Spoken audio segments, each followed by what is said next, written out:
It is now 5 o'clock, and the April 27th, 2021 special meeting of the Everett Public Schools Board of Directors is hereby called to order. We will start with the roll call, please. President Mason, Vice President Lesane, Present. Director Nichols, Present. Director Mitchell, present, Director Byrd, present. And President Mason is excused today. She is already far, far away and enjoying the sunshine, hopefully. Our first item of business is the adoption of the agenda. Dr. Saltzman, are there any changes to tonight's agenda? No, ma'am. Vice Chair Lesane, the afternoon agenda contains a summary for the board to receive a school reopening status update. Thank you very much, Dr. Saltzman. If all directors are in agreement, the agenda is going to be approved by general consent. That is okay? Very well. Dr. Stoltzman, would you introduce the speakers for this evening and inform us how it's going to Yes, ma'am. proceed? Thank you to the public, board of directors, and to Vice Chair Lesane. I'll turn it now to Ms. Kathy Reeves. Our lead of communication will start the meeting. Thank you.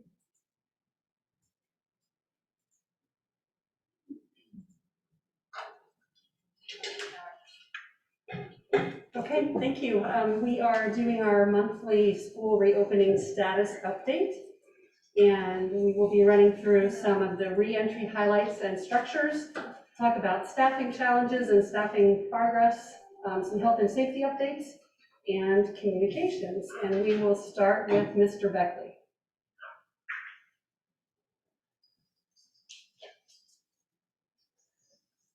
Good afternoon. We begin, as we've done in previous reopening status updates, by looking at the attendance data. As we have progressed through the phases of reentry, sharing with you the attendance information by day was becoming very difficult and cumbersome. So we've changed the view to show you an average attendance by week. Through this slide shows you the percentages of students attending in the three different modalities: in-person, asynchronous, and remote learning, beginning with phase 1 in January through to stage 4B, which was leading into spring break. And overall, the percentages of students has remained high, above the 90% range in each of those weeks. Some updated information on our learning management systems. The updates include some data with Zoom, which is our tool for synchronous instruction. The numbers of meetings and webinars hosted continues to show how Zoom is being utilized even as we progress through increased in-person learning options for students. I've also included the percentage of the type of device. This is a new data set, which indicates that the majority of usage of is through district devices, which are Chromebooks for grades pre-K through 8 and Windows-based devices for high school. The virtual classroom platform Canvas has updated activity utilization shown here, and I've broken it down by semester for secondary. We can see continued utilization of the district LMS platform. Teachers are using Canvas assignments to collect and assess work in the discussion boards as a strategy to promote discussion and collaboration among students. We see in 9 weeks, we've almost equaled in semester 2 the full 18 weeks of first semester for secondary. Elementary term is a year long, so that's, we don't break that down by terms, but we continue to see that progressing as well at the elementary level. A couple of online enrollment updates. I shared some with you last month as well. So new students for next year using online enrollment has increased by 300 students from last month. We've seen updates increase at about the same rate, which we'd like to see higher. We have about 6,500 updates out of 20,000 students. So working with making a concerted focus campaign in the fall to encourage parents to do updates in the online enrollment system will be a focus for us moving forward. A couple of updates on technology support. Not a lot of changes in overall inventory. We continue to swap out devices that need repair or replaced. We saw a slight uptick in the number of hotspots this last month. Part of the reason is the K-12 OSPI internet program. stopped. It's no longer an option for families. We ended up with over 70 of our families taking advantage of that, but at the end of March, that wasn't an option, so we started to see an uptake in requests for hotspots, which we were able to accommodate. Our customer service tickets, customer service continues to be a focus for us, and we saw an uptick this month primarily because there was a lot of teacher requests for assistance setting up their classrooms, getting ready for stage 5. So we expected to see that, and a lot of those were for teachers getting set up in their secondary classrooms, along with the regular assistance with, logging in and password changes. Brian. So there's smiles underneath these masks for you. And this is a particularly area of celebration on stage 5 secondary concurrent model for high school. We're celebrating, we've been looking forward to for a long time, middle and high school reopening, and we did that celebration on April 19th. There were over 2,800 high school students who chose to return for in-person instruction, which is just over half of our high school population. We can't say enough about the building leadership staff and the folks working on operational supports in the weeks leading up to April 19th. It's really a heavy lift, a concerted lift. They did an amazing job coordinating and communicating the complexities of this transition. A huge shout out to folks in their efforts. Some highlights in this very busy slide here to point out. You recall that the concurrent model allows, this is probably the number one benefit of this model. Student schedules and teacher assignments remained intact, and that was hugely important. In order to maintain physical distancing for classrooms and common spaces, students who selected and chose in person were split into an A group on Monday and Tuesday, and then a B group for Thursday and Friday. In the concurrent model, as you probably know, instruction occurs in the same class period for both in-person students and those who are working at home. So if A group is in person, B group would be working at home along with the 100% remoters, and they would be working congruently or concurrently in the same classroom, thereby keeping the integrity of the master schedule intact. Teachers are leveraging the flexibility of those longer class periods to engage both groups of students. So we're sort of taking advantage of the block schedule here for those longer class periods, maintaining, again, that it was so critical to maintain the classroom community that had been built up over many months in the 100% remote environment when we were there. Wednesday remains a teacher-directed asynchronous day with so that you can see that period schedule in the backdrop, so to speak, so as to provide structure for kids throughout the day to work at home, as well as to connect with staff on an as-needed basis. And again, teachers continue to collaborate in that learning improvement Wednesday time in the morning with their instructional leadership meetings. In middle school, you can see the similarities there. We're celebrating seeing almost 2,700 students who chose to return to in-person instruction, which is 57% of the total, which by percentage is the largest percent we have compared to high school and to elementary school. You can see the same concurrent model here applied, but of course, slightly shorter period schedules because the middle schools have 7 periods in a day. Blocked as it has been before to maintain familiarity and consistency. Additionally, having in that first period every day is that consistent checkpoint. It's a shorter period because it is every day, but it allows for schools to continue and in some cases complete some of the social emotional learning lessons through second step that they had been integrating throughout the year. And finally, these are some highlights from last week's launch. In so many ways, it was like the first day of school, right? When we were out in buildings, so encouraging to see and hear tours being done of the library, the common spaces, the cafeteria, having students get reacclimated with the cadence of school life. And again, I have to say, yeah, the kids and the staff rose to this challenge, and I want to reinforce the keeping of the continuity of the classes, the investment of those in building upon those classroom community that have been established over time was key within this secondary reentry model.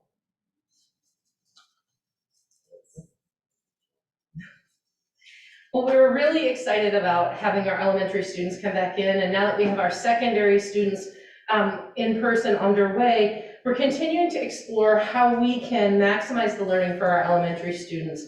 We're currently reviewing for the students who are still currently 100% remote, how we can have those students come in and get opportunities for those students to maybe potentially return in person a couple of days a week, or we can work on a concurrent model.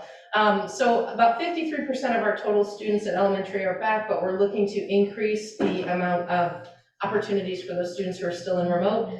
We are collaborating with our partners in EEA, the Teachers Association, to really think about what we can do to help optimize those students, getting them back in.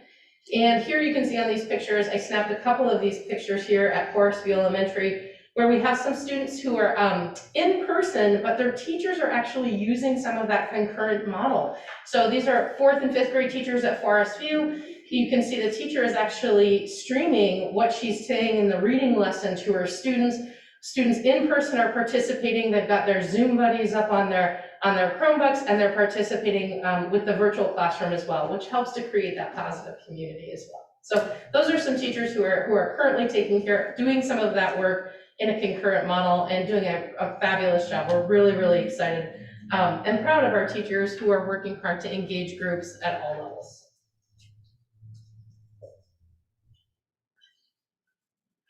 As you can hear by our voices, we're excited about having our students and our teachers back. We had a high percentage, as you can see here on the slide, of teachers who returned to in-person instruction in the concurrent model. The premise of the concurrent model is that teachers return to teach in person to accommodate both in-person students and students learning remotely. And that was intentional to avoid the need to change the master's schedules.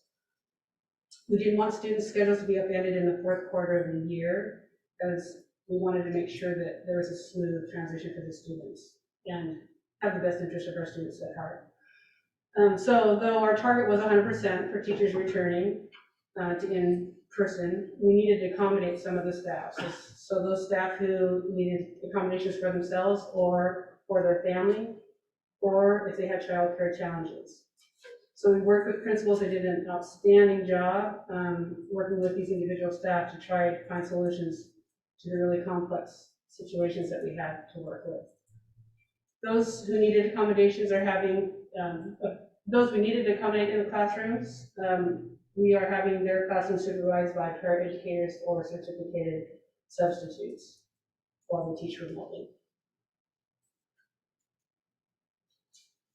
And then while the return of students on campus and some certificated staff remaining remote, the need for supervision continues to increase, or continue to increase as we approach the return on the 19th.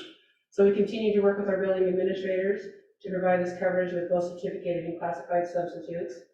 And we're continuing to post positions, screen for both substitutes and regular positions ongoing.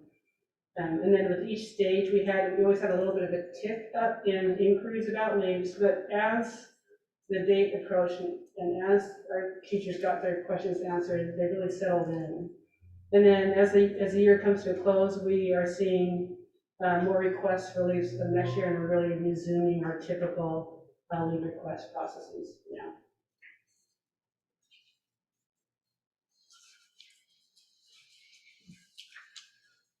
So now that we've returned students at each level back to school for in-person learning, we wanted to provide you with the most recent COVID safety update, particularly with regard to COVID classroom capacities and staff training unique to the secondary level. One of the most common questions prior to the middle and high school reentry was related to the announcement by the CDC and the governor that social distancing in classrooms could be reduced to 3 feet for students. And although that's allowable, it's been the exception rather than the rule that we've had a need to increase the capacity. And it's been in the interest of otherwise preventing a schedule change for students or for another teacher. And when it has been necessary, the schedule changes, or the changes were made with the involvement of the classroom teacher. And so where there has been a need to increase a classroom capacity above what is currently posted, a sticker with a number preceded by a plus sign is added to the placard. And this indicates that the capacity was increased to prevent a student and or teacher schedule change. The original COVID capacities were based on 7 feet of separation. And so in most cases, the current increases still allow for 6 feet of separation, and in some cases down to 5 feet between masked students. And so again, to maximize the social distancing wherever possible. We have utilized our Everett Public School staff website to house our most key COVID resources in one convenient location. As the documents have been updated based on changes in guidance or improvements in best practices, the links provide staff members access to the most current versions. Prior to spring break, training resources were developed for our secondary teachers and support staff. Principals provided school-specific training that addressed unique characteristics of their buildings, like drop-off and pickups, parking lots, student flow through the hallways and lunchtimes. And a district-wide training video was created that included topics shared by all middle and high schools. The communications department has done a fantastic job of then taking the video and breaking it into shorter topic-specific videos that can be quickly accessed and reviewed by staff whenever needed. So we're very grateful for the collaborative efforts to keep safety as a top priority in order to bring back our secondary students, some for the first time and some for their last time, and as we finish out this school year this spring.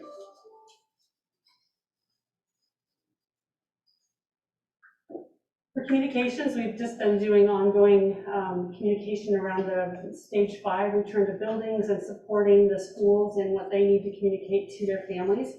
We also started a week and a half ago doing on-site COVID testing for staff at a voluntary level. So we've been doing a lot of internal communications for that as well. That's just at 6 pilot elementary schools.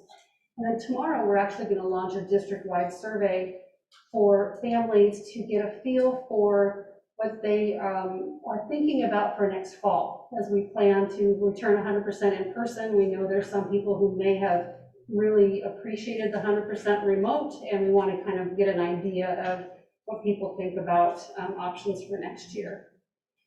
Then, of course, we keep the COVID dashboard updated every Monday, and last week we had 4, so it's not on there yet because we updated this before yesterday.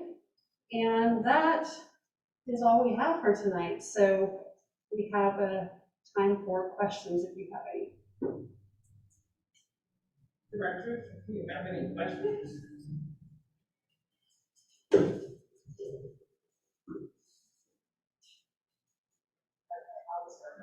I have a list.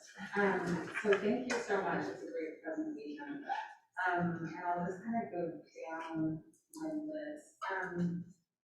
So I guess for the first list, and Brian, the attendance, it feels like it's so much higher, right? Like, am I saying that correctly? Even with our hybrid, it's really speaking at much better attendance. Yes. Okay, then you see, because I'm looking at this going like, wow, you can't even come to this meeting. Right, and the attendance rules are a little different because they have some extended time to connect asynchronously, so that contributes to that some. The other question is, looking at the enrollment of the enrollments for online, I guess, when should people who are doing that, maybe using teachers and teachers, let's say we've got maybe our teachers, and I've heard this anecdotally, oh yeah, my kids are going to go to one of our schools, and I'm like, oh, that's great, have you signed up? And the answer is, oh no, I'm going to wait.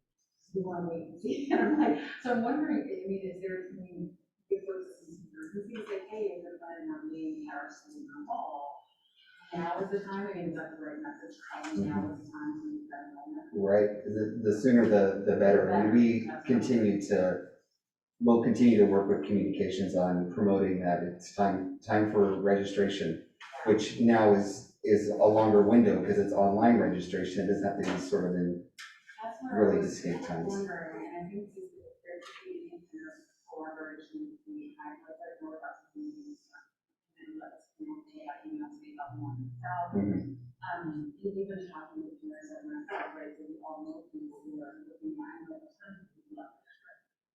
for a variety of reasons. Every time I do that, I'm like, please go back. You know, like you made a good decision. You're, the smartest person in this educational life. So please do that. And so I think we have this next every time we can really encourage to enroll, engage. Just putting it out there. Every opportunity. Yeah. So that's I'm on the right track there. Yeah. And then the other piece of the OSPI. So was it just a date set in the stand for that? You know, I'm rolling out the access program. They said, yep, in March. End of March. They did say that certain vendors, they said some vendor, because that's really what you're doing is connecting with the vendors, so that Comcast was extending some of that. So we were still connecting families that were interested to see if there was vendors willing to extend that beyond the end of March date. Because it's 70 just over 70, and that's through the end of the school year. They'll have that covered through the end of June. There is another program on the horizon that we still don't have information on from the federal government, but when I have information on that, that is hopefully something we can connect our families to. Yeah. The other thing, and I guess there are some of these are more thank you for that. Really important. So the schedule. So the feedback I'm getting, there's actually lots of feedback on this. Are we? I guess it sounds like lunch might be changing in schools like Jackson or something. It seems like there's supposed to be that the dates, or is it not? I don't know that we tweaked them wholesale. Did you mention lunch? Lunch. Yeah. So there are smaller idiosyncrasies at the different comprehensive high schools in particular around lunch periods to accommodate the bell schedules, but not anything substantive to my knowledge. And with one exception, so the holiday week coming up, we're still trying to land what the Memorial Day week looks like, and then the last day of school, the logistics around that. So we would be anticipating communicating those here shortly. And then the other thing is so the first week, it seems like a lot of people want to Zoom in the classroom, so even though it's different, I'm wondering if there are the best practice or maybe there's teachers where you guys are thinking about learning, that they're literally doing this long Zoom in their classroom with their teacher. Is that because I was trying to wrap my head around that. Like, it felt like a big bandwidth issue, but it also felt like some of this felt like they weren't getting anything needed because they were just sitting in their Zoom screen. So they Yeah, can actually. I think that especially with the first week, we had teachers who were trying to toggle between like, hey, I just want to take attendance and connect with all of my kids, so they brought all the kids on. I think what we've started to see is as teachers feel more comfortable with the concurrent model, they're just toggling a lot faster, doing some things in person and then sending kids in the Zoom to do some things independently, trying to find a combination. I think it's like trying on a new coat. Like you've got to put it on for a few days and then figure out, okay, this is what feels good. So they're really trying to explore some of those different opportunities, trying to engage the whole class at the same time has been challenging for some, and some just hit it right out of the gate. So they're still getting, I think, some of the wrinkles out of that. Yeah. I'll take over with our concurrent questions and interpret those. Sure. Sorry, the concurrent model sort of escaped my knowledge. Sure. So a couple questions. I have received, not for Everett, but Seattle teachers, was someplace where they were sort of complaining about their district's requirement for that concurrent model. So is this something that teachers are doing on their own, or was this part of our reopening plan? Because I thought there was purely remote or purely in person? So I'd like a little bit more detail. Sure, let me clarify that. So the teachers those pictures from Forest View, and I know it's happening in other pockets around the district, those are hybrid in-person students. So those students are in person 2 days a week. Their B cohort is at home 3 days a week.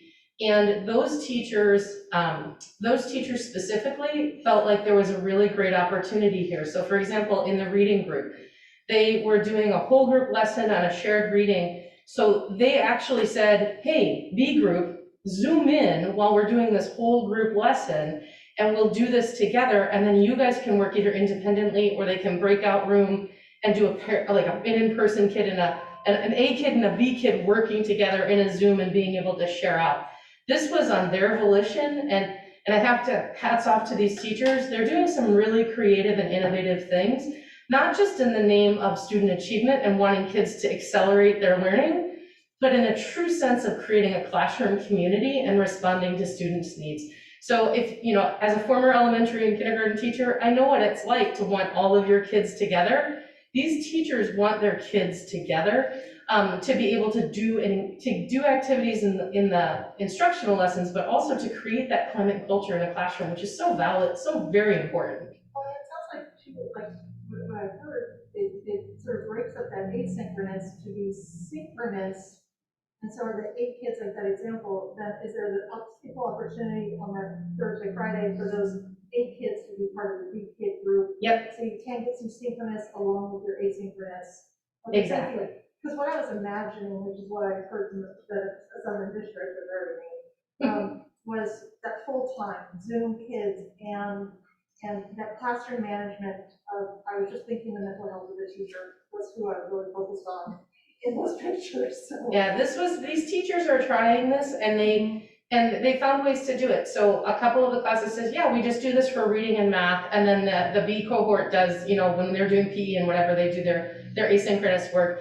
But the teachers are getting really creative in the name of wanting to create that classroom community and help move their students forward. Yeah, So I appreciate that extra detail because it was the mental health of the teacher. It's absolutely. Question mark. And then I do have a second question about attendance. It does look like the numbers are really high, so I don't know if this is Brian, you or whoever. They're there for one, they're there for all. So the numbers could be really high because of timing, but also they're higher, even previously it was one or all. We are still doing that. A little like this one to Peter. Yeah, and we've noticed that before in terms of the OSPI's definition of attendance being participation. So we do see these high numbers. While it's reason to celebrate, we're paying attention to those engagement indicators as well, which is really what we're after. So it's an and both and not an either or. So while those numbers are nice in the high 90s, which we would expect, we absolutely are paying attention to the level of engagement, both synchronously showing up and asynchronously. Brian and team have done a nice job developing demarcation in our system as to how kids are literally and figuratively showing up, participating, engaging, and producing. And at the same time, those kids that 9%, 8%, they're not 0.8%. We know who they are. Absolutely. We know why they're not. Absolutely. We're trying to find out why they're not. Yep. Okay. So Absolutely. I am going to say that to this personal thing of volunteering the vaccine program, HIPAA, I do not know if school is HIPAA protected, but I'm not going to break any of the rules. Just globally say students in our area are getting vaccinated, 16 and above with the Pfizer, which I think is really encouraging. And then, but I asked all of them, are you back in school? And none of them are, so they sort of match that 50% who are in school. And a neighboring teacher whose daughter is a current student and is getting her vaccine, for the way you work with the staff and how her district has it. So I just want to recognize you and all of your team. I said it's the whole leadership team that has worked to get the teachers back and the students back. So I want to thank you. And then neighboring teacher wants to recognize you guys for getting what you've done for her student, her child. So thank you. So just a couple quick questions. So I wanted to clarify that the current model for secondary though is actually correct. Yes, in terms of, well, concurrent in the sense that they are bringing both the A cohort together with the B and the at-home learners together. What happens in a 110-minute class period can be flexible in terms of synchronous engagement, literally at the same time direct instruction, or a staggering of direct instruction. That's the freedom and flexibility provided within that longer class period to be able, for the teacher to have some discretion over how he or she connects with students, but the expectation is that entire classroom intact is engaged within that class period. And so, the asynchronous day on Wednesday, is that what a student is expected to log into at those times? Or is it just kind of like a general structure, like here's a great way to break up your day, or they should go to work at their own pace? It's more of the latter in terms of having an organizational structure there. Some teachers would say, you know, with longer term projects, this is a good time to work on it on a Wednesday where the time that they would invest in a certain class period might bleed into another, and that's okay. They're not going to get dinged. There's no adverse impact for them to have something extend into a different period unless they're connecting with the teacher at a time and a place that's predetermined. And then my last question is about the bus schedules. I'm not entirely sure who's best to answer that, but have you seen impacts on busing, or I guess what types of impact have you seen on picking up kids that come to school, accommodating social distancing? Have you had to run extra buses at those places? We really have no issues.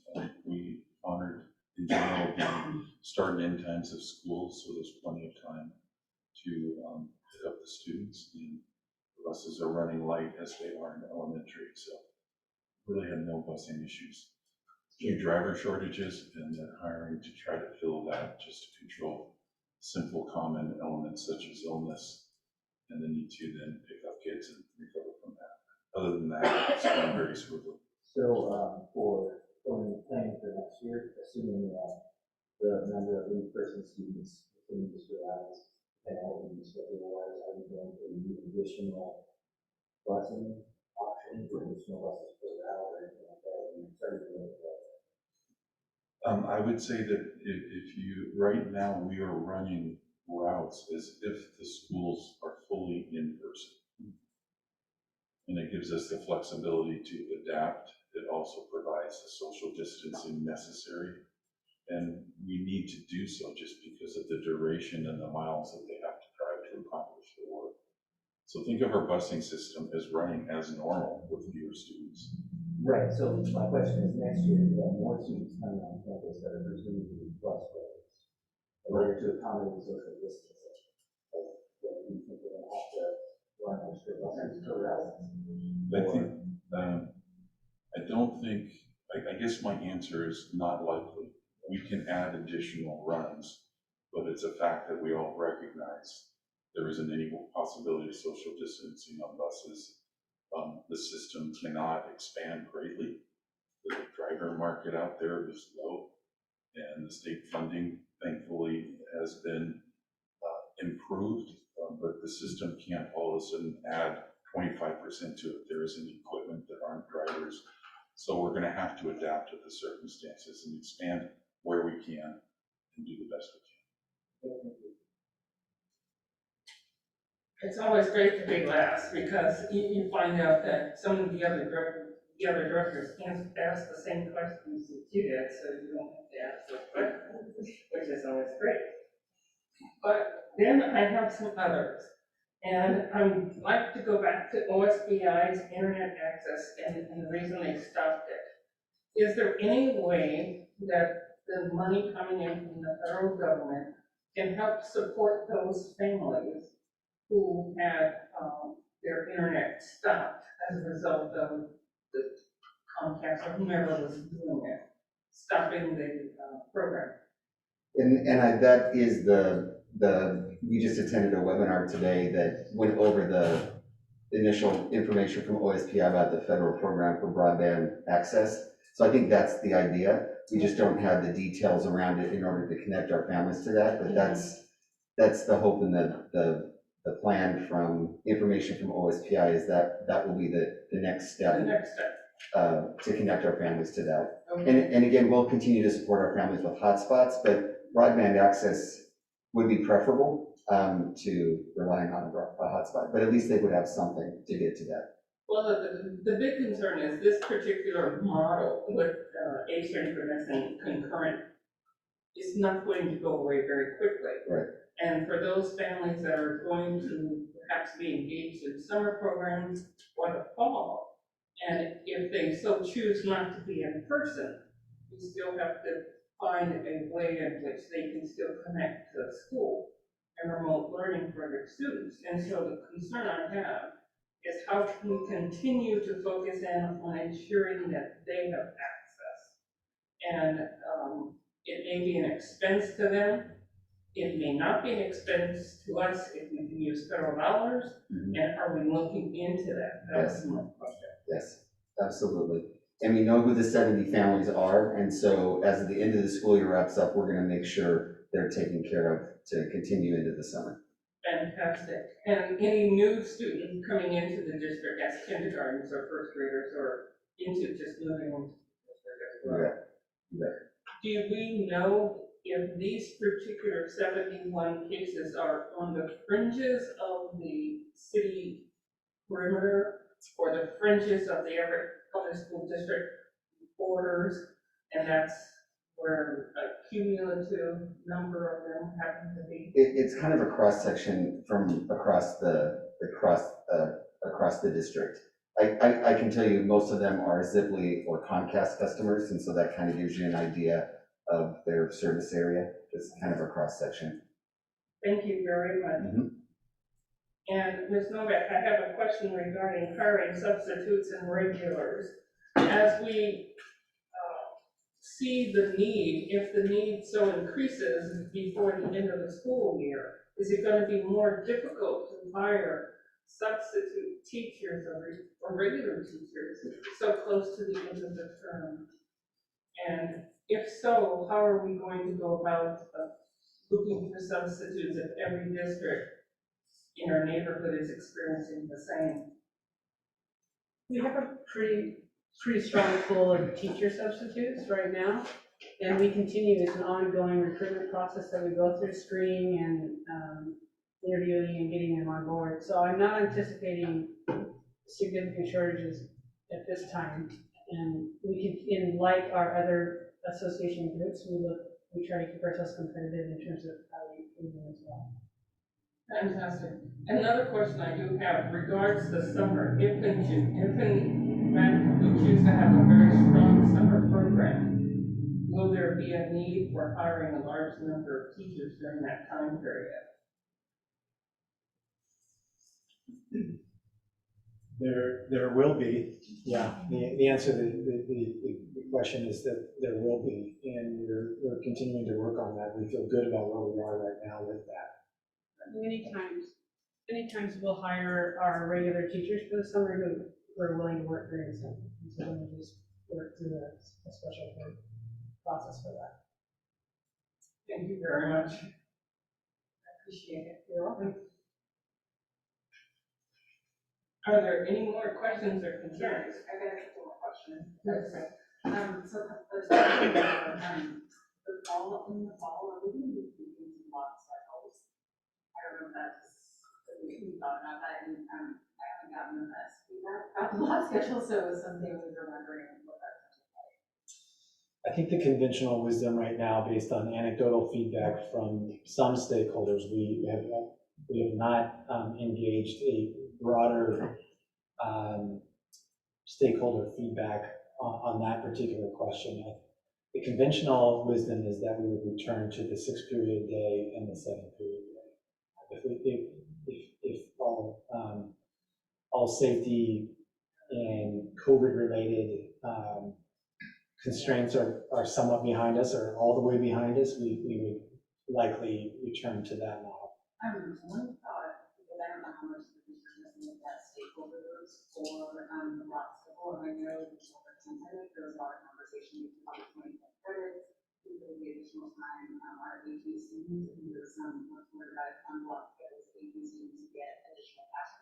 not as much data transitioning is, again, this is before times. So I'm wondering if the district, this might be a good time to look at block versus non-block, but it feels like a lot of our newer districts do block for those reasons to get more classroom seat time. You're right about the longstanding stakeholder group on that originally came together around 24 credits.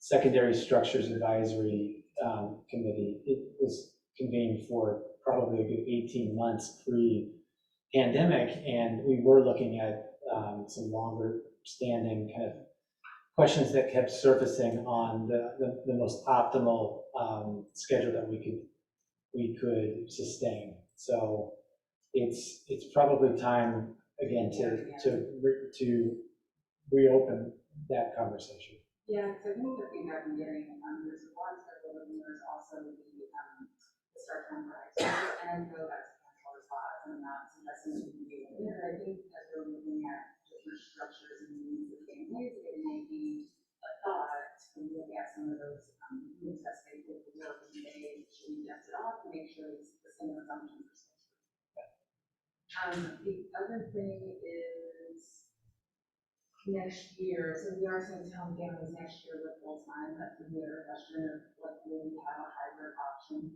next year, or are we just looking at full time?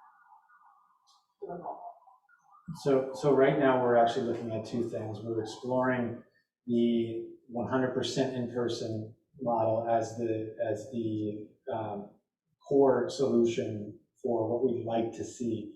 We also recognize, and I think Kathy Reeves mentioned it in the, I think it was the second or third bullet in her slide, on gauging the extent to which families want an alternative.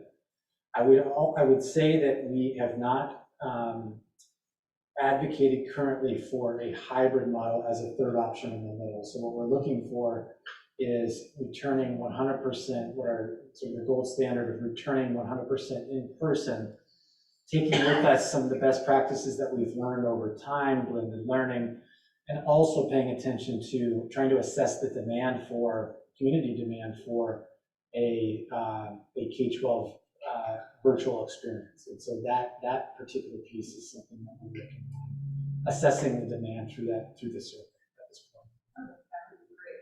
This is a survey, maybe we can invest summer in work with them and surveying and asking people questions. We might want to know what their thoughts are in the summer, and especially highlighting that it's free this year.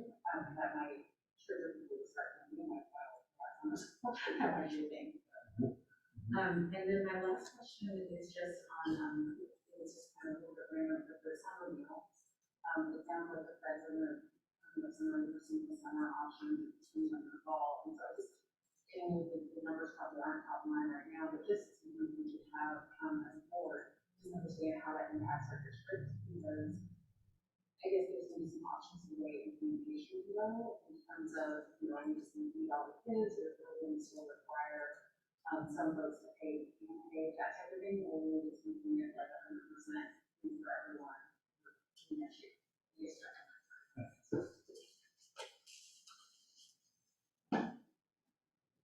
I think the initial intent is free meals for all, and provide them, the revenue stream supports the staff. The question that we're trying to assess is after a year of fatigue, what was can we staff the program? And so that's what we're looking at right now.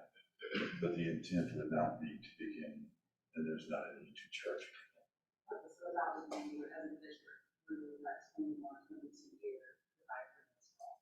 Correct. And we're assessing the implications of the free and reduced lunch rates.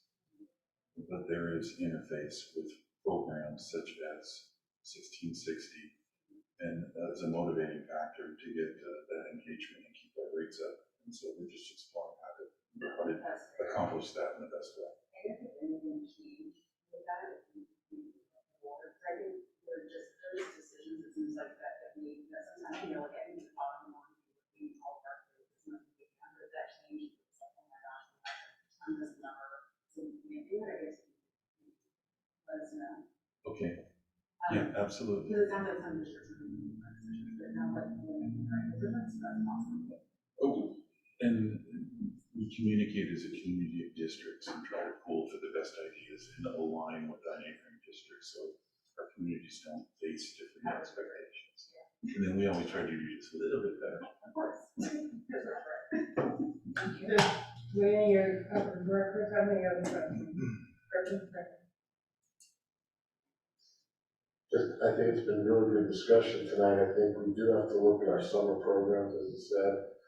And, what we did say earlier, Kathy Reeves' department about that, survey, but as a board, as a team, our first message is we want to reopen the doors in the fall, okay? But also, we're gonna do a survey, and what is gonna be out there as we look at the virtual world. We learned a great deal during this pandemic, that there might be a need for the virtual world, but we want to open the doors in the fall, and I wouldn't call it get back to normal, but just get back to a reset, is the word I would use. And I just wanted to clarify that to everybody, because we work together.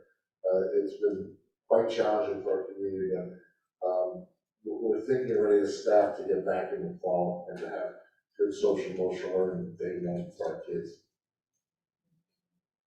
And this has been an excellent discussion tonight, so thank you. I would like to thank the staff and especially the teachers for welcoming our students back to school. This has been one of the, I've heard from parents that I know their kids are very glad to be back at school, to those that are back. And I know it took a lot of work and a lot of hard work, coordinated effort out of the staff's part, as well as the teachers' part, extremely. And a lot of good, innovative work is coming out of this. Innovative work which I think you can use in the future. And I quite frankly think that there will be some families who will choose to be virtual in the fall. And the things that we've learned here is only going to benefit them. And I think we're on the cutting edge of the spear, so to speak, when we start thinking about how we can accommodate each and every student's needs. Because there will be some parents that will choose not to allow their kids to come back to school. But most of them want them back. As I could piggyback, Madam Chair, the teachers have done an amazing job, staff's done an amazing job, as you say. The principals and assistant principals, to put this puzzle together has been enormous for them, okay? They have worked from day one trying to make it work to their teachers and their community. So, to our principals, assistant principals, the heavy lift to accommodate this with their regional offices has just been exemplary, due to the fact that when we talk to other districts, how our principals and buildings do it. And from the teachers and the paraprofessionals, how they came back the same. This took everybody. We've learned a lot. We've learned a lot during this year that we can take into the fall. But as we start thinking, we can get to that beautiful place in the fall. We learned a lot this year to get to the fall.